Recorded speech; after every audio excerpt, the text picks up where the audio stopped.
as mentioned in the previous recording, once you have your interaction downloaded, you can take your interaction and you can either just put it on a website, or you can put it in any authoring tool like Articulate, Lectora, or Captivate as well.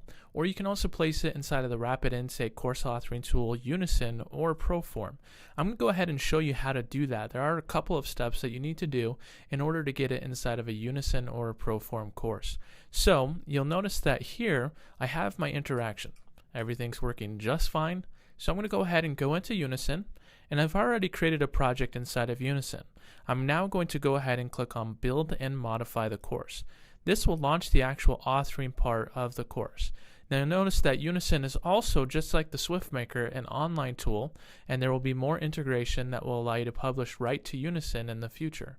But for now, what you would do is come into a project, click on Add a Page, go down to the SWF category, and select just the external SWF default page.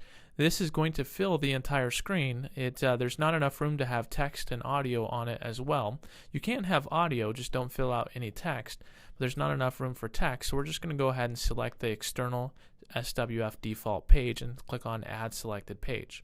Now it's going to pull up the simple step-by-step form for me to fill out, so I'm going to go ahead and just name this Page 1, click Next Step, and then click on Browse to go find that SWF.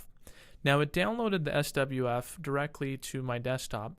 Now I need to go ahead and just upload that SWF into Unison. Like I mentioned in future releases, this will publish right into your media manager, so you can just search for it immediately without uploading it. But for now, I'm going to go ahead and just browse for my media, that SWF that was downloaded. So I'm going to go ahead and take this Jeff Test SWF, click Open, and then click Upload. Now, since I have a lot of SWFs here, I can just go ahead and search for my SWF, and there it is. I'll select it, and I can see the preview here. I'm going to go ahead and insert selected here.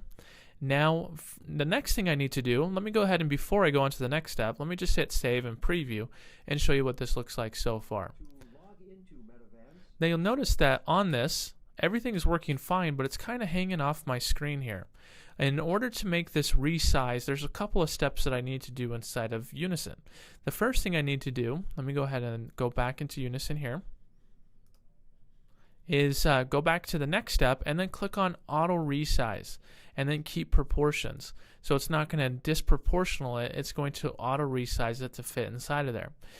Sometimes you can just uncheck where it says keep proportions and it would look just fine. That's up to you. You don't need to enter in the new height, new width, or original height or original width. You just go ahead and hit save from here, preview,